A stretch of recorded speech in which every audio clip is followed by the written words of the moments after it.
I wanted to be everything when I grew up, I think. It went from being an architect to being a doctor to being a fashion designer. I wanted to be a car mechanic at one point. That was a bit of a left of field one, I think.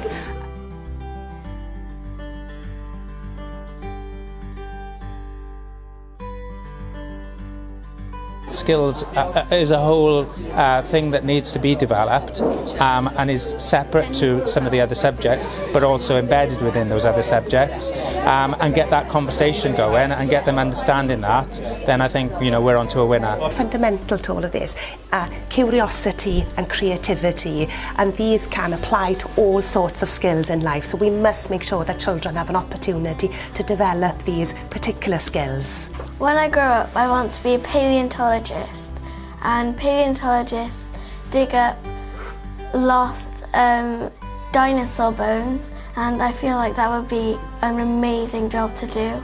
You know, we need to learn coding, we need to learn AI, we need to be learning the current trends, and we also need to kind of instill this passion for continued learning, because at the moment we're living in a world where there's so much kind of development and change.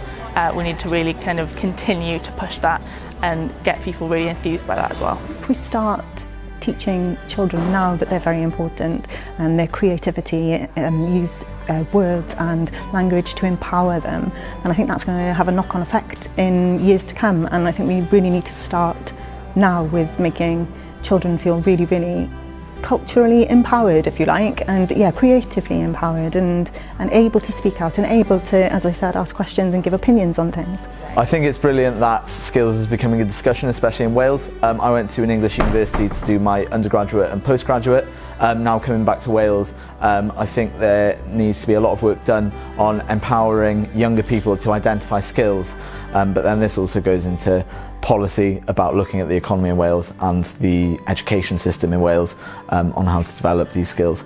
We have our own curriculum here, it's called our Thrive curriculum, and our reason for doing that, and one of our sort of straplines in that, is preparing our children to thrive in a transforming world. So everything that we work towards as a school, everything that, well, our goals in terms of our knowledge, skills and experiences that we provide our children are all about looking at what's happened in the past, because that's really important to learn from the past, what's happening now, but how can we prepare for a better future and a better future for Wales, and how Wales fits in then to a global market, a global economy as well.